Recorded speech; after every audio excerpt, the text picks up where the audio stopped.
Welcome back dear listeners. Matamgi Manipuri Wari channel asibu tabiriba khoi pumnamakbu narrator isamakna taramna okjari. Ngasisu amok channel asina mayamgi pukningbu penhanjanabagitamak anuba tangkaknaiba wari amamok puduna lagjari. Mamang thagda anuba wari kaya khut thabirakrabi Gaitri KHK wari si pathokjaba matamda soikiba lankiba yawrabaso ngakpinaba ningsingjari. Mutnaidaba Nungshiba hairiba anoba wari asigi mahau amog lominarasi. Laijare ahanba saruk. Hai, Thoiba. Nangbu tapna thau haiwane. Imami yunse sudreko. Nagong animag headphone thanjalaga mut amada thaurakli karidu. Nagan na phamlibi mamadodi majanupagi kari kuthaududa lawai samgadu chap yunglabani.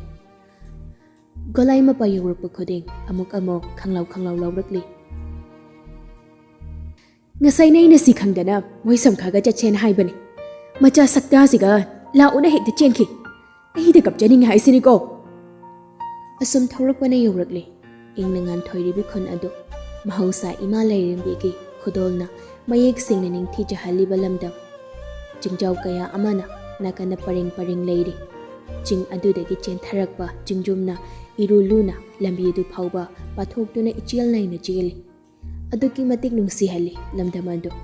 Uwa kayana jingdogi nakalomdo da paring hauri. Mama oibido pakalamba pumbado mafam adugi Ningthouja baduna samatkri.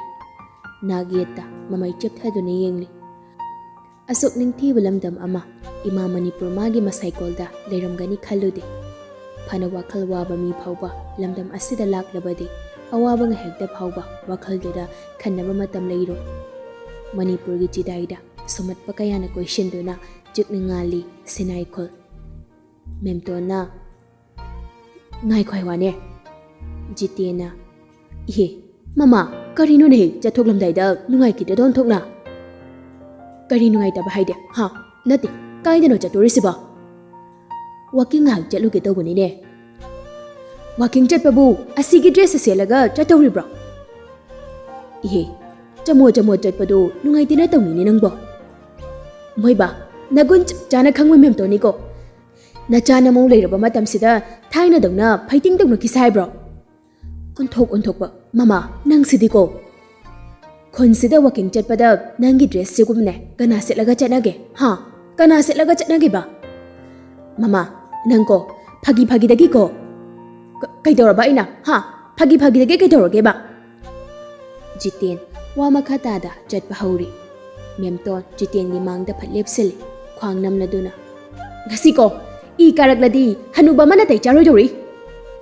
nati karino haiwani da mama nangna ayuk sida engona tawrisibo walking chatlibra natragana ketuki gi hotel da ketuki lumba chatlibra jitin mamai du hot laiduna imunglom dengli hai nachana mongta ni ne kari nupino masibo kari nachana mongta khini kaina nang soi shira ni ngase ikhuta cha glass amaduk janglaga thakpani hanu thangda aibu karino ni mama memton jitin gi pocket tagi paisa ayaw mamakhay mundona lawthokli chahi tarani pangi pakhang tik lawbani ko ha ngai ko memton do mamai non tharakladuna manam sut kanamni hari moigi manam nungsibi ga so kapi malin he masi da hala kane ai jil da laikhrage da memton do anakpada taba nung khara chawrup tawwa ma paikhalle jiten do pakhatna hai mama adudi tawun he tawhoi daiwani nangbo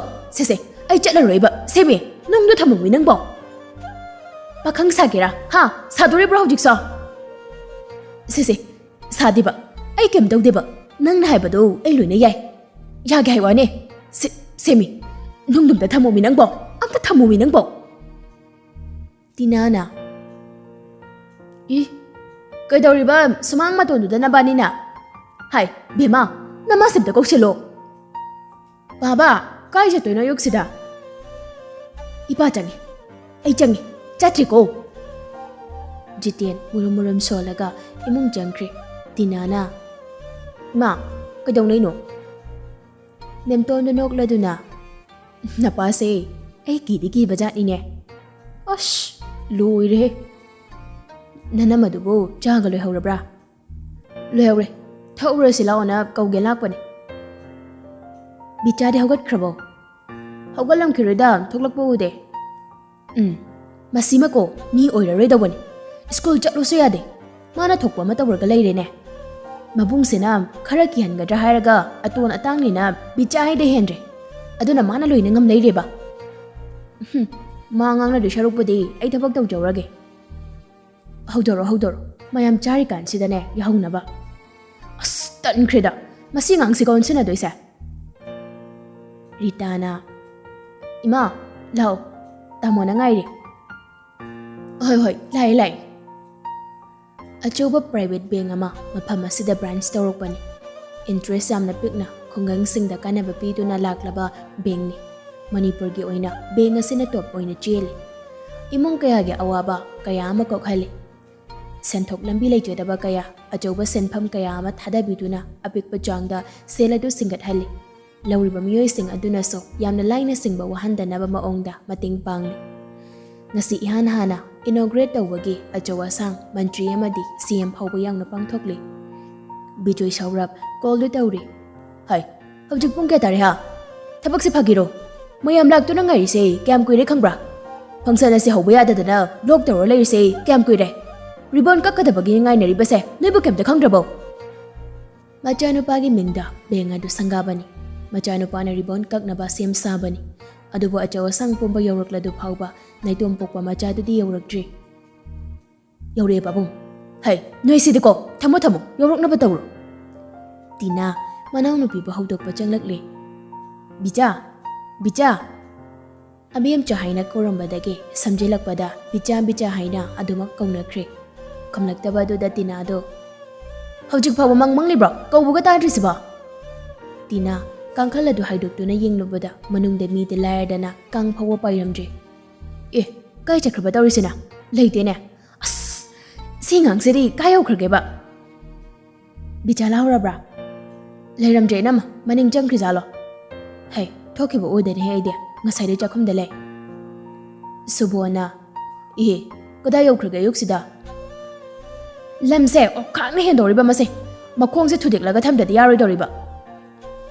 Tinagi waduda memto namo nati adubo bakadai da no mana chakhrisiba cycle ai brengone sangoi de khamduna thamba cycle manlap tawba do leibra haina rita du thoktuna yengli imungda mung changlaktuna lehawdi ma soidena khunsen ba thungna koiramlani ai diko masi ngangse karam ngangna doino khangdreda laktana kisanubama nungai ningasi angangoi jadawrini khara leraga gyan darakini yema Inamaga tamogana kanghatpagini mana naujawrise kejari nemi atombinina chebiuranu yari kedorage phajana haiba dum yabani lei makhal ahum marise oigina pada nachom senduna thelibado phanek aduna khurum makhada hutta haite kauna sel cycle dumaso yam haina thauri tungda tongliba nupi macha dumaso makhuta takhelai khare heklakpada ngairibagi tek na pairi Pakhang sari ngai basidi wakhridako Koina lai sabase khodong thikridako Lakta dana tokla darra taurishibo Masimaga soira badi toklidako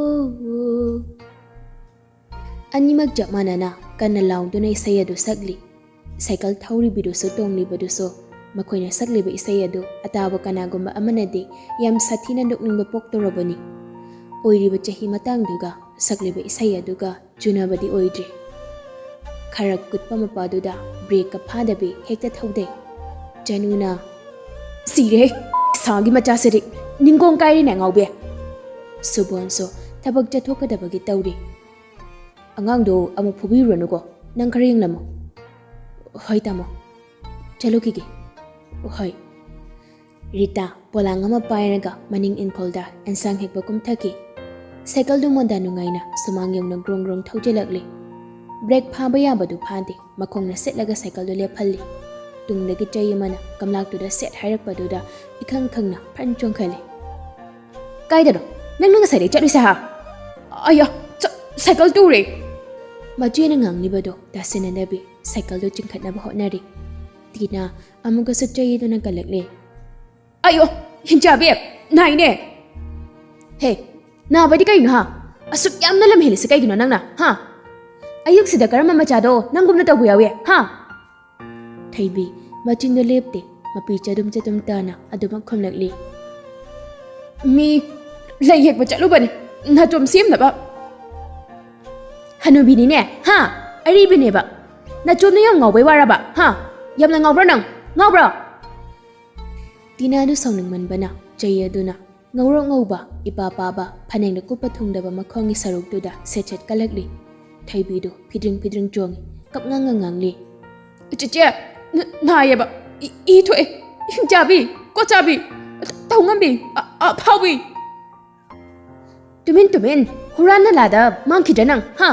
ꯁꯥꯏꯀꯜꯁꯤꯃꯒ ꯅꯪ ꯈꯨꯟ ꯀꯣꯏꯕꯤ ꯑꯣꯜꯂꯦꯅꯦ꯫ ꯊꯩꯕꯤ ꯃꯈꯥ ꯑꯔꯩꯀꯩ ꯐꯛꯇꯣꯛꯂꯗꯨꯅ ꯋꯥ ꯋꯥꯒ ꯀꯞꯊꯣꯔꯛꯂꯤ꯫ ꯏꯅꯝꯃ, ꯏꯅꯝꯃ, ꯑꯩ ꯍꯥꯠꯇꯣꯔꯦ ꯍꯤꯡꯆꯥꯕꯤꯅ, ꯏꯅꯝꯃ꯫ ꯃꯦꯝꯇꯣꯟ ꯒꯔꯤꯇꯥꯒ ꯃꯅꯤꯡꯗ ꯏꯪꯈꯣꯜꯗ ꯂꯩꯔꯤꯕ ꯑꯗꯨ ꯃꯃꯥꯡ ꯁꯨꯃꯥꯡꯂꯣꯝ ꯑꯗꯨꯗ ꯀꯞꯄꯒꯤ ꯃꯈꯣꯜ ꯑꯃ ꯇꯥꯔꯛꯄꯗꯨꯗ ꯃꯦꯝꯇꯣꯟ ꯍꯥꯏꯔꯛꯂꯤ꯫ ꯑꯩꯈꯣꯏꯗ ꯅꯠꯇ꯭ꯔꯅ ꯍꯦ ꯀꯞꯅꯔꯤꯁꯤꯕꯣ? ꯕꯤꯆꯥ ꯍꯜꯂꯛꯂꯖꯥꯠꯂꯣ? ꯃꯆꯦꯅ ꯑꯃꯨꯛ ꯐꯨꯕꯤꯔꯖꯥꯠꯂ ꯏꯃꯥ? ꯅꯪ ꯑꯝꯇ ꯆꯦꯜꯂꯨ ꯆꯠꯂꯨ, ꯁꯣꯏꯗꯅ ꯐꯨꯕꯤꯔꯝꯂꯅꯤ꯫ ꯍꯣꯏ ꯏꯃꯥ꯫ ꯇꯤꯅꯥꯗꯨ ꯃꯃꯤꯠ ꯂꯥꯎꯊꯣꯔꯛꯂꯒ ꯀꯌꯥꯗꯅꯣꯅꯦ ꯃꯁꯦ? ꯀꯩꯁꯨ ꯀꯟꯅ ꯀꯟꯕ ꯅꯠꯇꯦꯕ, ꯑꯗꯨꯒ ꯀꯌꯥꯗ ꯍꯥꯎꯇ꯭ꯔꯤꯕ ꯑꯉꯥꯡꯅꯣꯕꯁꯦ? ꯅꯪꯅ ꯀꯟꯅ ꯐꯨꯔꯤ ꯅꯠꯇ꯭ꯔꯣ? ꯏ ꯊꯣꯛꯏꯁꯤꯅꯦ, ꯁꯤ ꯊꯣꯛꯏꯁꯤꯅꯦ꯫ ꯊꯩꯕꯤ ꯃꯈꯣꯡ ꯑꯗꯨ ꯌꯦꯡꯂꯨꯕꯗ ꯏꯄꯥ ꯄꯥꯅ ꯉꯧꯔꯣꯛ ꯉꯧꯕ ꯃꯈꯣꯡ ꯃꯆꯥꯗꯨ ꯆꯩꯔꯝ ꯇꯥꯗꯨꯅ ꯏꯉꯥꯡ ꯉꯥꯡꯁꯜꯂꯒ ꯄꯣꯝꯈꯠꯂꯤ ꯄꯣꯝꯈꯠꯂꯤ ꯇꯧꯗꯨꯅ ꯂꯩꯔꯝꯃꯤ꯫ ꯀꯨꯆꯨ ꯉꯧꯕꯒꯤ ꯍꯦꯟꯅ ꯆꯩꯔꯝ ꯅꯥꯏꯕꯗꯨꯁꯨ ꯎꯔꯦ, ꯑꯗꯨꯅ ꯍꯦꯟꯅ ꯀꯞꯈꯠꯂꯛꯂꯤ ꯃꯥꯗꯨ꯫ ꯂꯩꯀꯥꯏ ꯂꯩꯀꯥꯏ ꯑꯩ ꯀꯜꯂꯣ, ꯑꯩ ꯁꯤꯗꯣꯔꯦ, ꯑꯩ ꯑꯝꯇ ꯀꯜꯂꯣ꯫ ꯀꯤꯗꯦꯅꯦ ꯃꯁꯦ, ꯃꯆꯤꯟꯁꯦ ꯑꯗꯨꯝ ꯈꯨꯝꯃꯤꯅꯦ, ꯄꯨꯜꯂꯒ ꯊꯝꯒꯦꯅꯦ ꯉꯁꯤꯗꯤ, ꯅꯪ ꯂꯝ ꯌꯥꯝ ꯍꯦꯟꯗꯣꯔꯤꯕ꯫ ꯊꯩꯕꯤ ꯃꯃꯤꯠ ꯂꯥꯎꯊꯣꯔꯛꯂꯒ ꯀꯞꯂꯝꯕꯗꯣ ꯖꯞ ꯂꯦꯞꯂꯒ ꯐꯨꯛ ꯍꯧꯒꯠꯂꯤ꯫ ꯇꯤꯅꯥꯁꯨ ꯇꯞꯅꯤ ꯍꯥꯏꯅ ꯁꯪꯒꯣꯏꯗꯒꯤ ꯊꯧꯔꯤ ꯃꯆꯥ ꯑꯃ ꯄꯨꯊꯣꯔꯛꯂꯤ꯫ ꯊꯩꯕꯤ ꯃꯗꯨ ꯎꯕꯗ ꯑꯋꯣꯏꯕ ꯑꯣꯏꯅ ꯈꯟꯗꯨꯅ ꯀꯞꯂꯤꯕꯗꯨ ꯇꯣꯛꯂꯒ ꯀꯟꯅ ꯆꯦꯟꯊꯣꯛꯈꯤ ꯊꯣꯡꯒꯥꯜꯂꯣꯝꯗ꯫ ꯍꯩ ꯆꯦꯜꯂꯗꯤ ꯍꯦꯟꯅ ꯐꯨꯔꯛꯀꯅꯤꯀꯣ, ꯄ꯭ꯔꯞ ꯆꯪꯖꯔꯛꯎ꯫ ꯊꯩꯕꯤ ꯆꯦꯅ ꯆꯦꯅ ꯃꯆꯦꯗ ꯃꯃꯥꯏ ꯈꯤꯇꯪꯒ ꯂꯩꯁꯤꯜꯂꯗꯨꯅ ꯁꯨꯡꯆꯪ ꯆꯪꯉꯣꯏꯅꯣ, ꯑꯩ ꯆꯠꯂꯦ꯫ ꯅꯋꯥꯒꯤ ꯅꯌꯨꯝꯗꯔꯣ ꯅꯪ ꯆꯠꯇꯣꯔꯤꯗꯣ? ꯍꯤꯡꯆꯥꯕꯤ ꯅꯣꯏ ꯅꯅꯥꯛꯇ ꯂꯩꯗꯣꯏ ꯁꯔꯨꯛꯅꯦ, ꯑꯩ ꯁꯤꯖꯧꯔꯒꯦ꯫ ꯑꯣ ꯐꯩ ꯐꯩ, ꯁꯤꯕ꯭ꯔꯥ ꯁꯤꯗꯕ꯭ꯔꯥ ꯌꯦꯡꯒꯦ ꯅꯪ꯫ ꯊꯩꯕꯤ ꯃꯆꯤꯟꯅ ꯇꯨꯝꯊꯣꯛꯂꯝꯂꯒ ꯀꯞꯅ ꯀꯞꯅ ꯁꯤꯕꯤꯅꯤ, ꯅꯊꯧ ꯅꯠꯇꯦ, ꯁꯤꯗꯣꯏꯅꯦ꯫ ꯃꯈꯨꯠ ꯈꯨꯅꯝꯗꯨꯅ ꯃꯄꯤꯗꯨ ꯇꯩꯊꯣꯛ ꯇꯩꯊꯣꯛꯅ ꯃꯨꯔꯨꯝ ꯃꯨꯔꯨꯝ ꯁꯣꯜꯂꯤ, ꯀꯞꯁꯨ ꯀꯞꯂꯤꯕꯅꯤ꯫ ꯑꯐꯥꯎꯕꯤ, ꯃꯌꯨꯝ ꯄꯥꯟ ꯈꯪꯗꯕꯤꯁꯦ, ꯑꯔꯤꯕꯤꯁꯦ, ꯃꯥꯅ ꯑꯩꯁꯦ ꯍꯥꯠꯇꯣꯔꯤ, ꯁꯤꯗꯣꯛꯈꯤꯒꯦꯕ ꯈꯪꯅꯤꯕ ꯉꯁꯤ꯫ ꯇꯨꯔꯦꯜꯗ ꯆꯣꯡꯊꯁꯤꯔꯣ? ꯑꯩ ꯋꯥꯗꯨ ꯆꯥꯠꯂꯣ, ꯏꯁꯤꯡꯅ ꯅꯥꯇꯣꯟꯗ ꯆꯪꯕꯗꯣ ꯍꯨ ꯊꯛꯄꯅ ꯐꯗꯣꯏ ꯆꯥꯠꯂꯣ?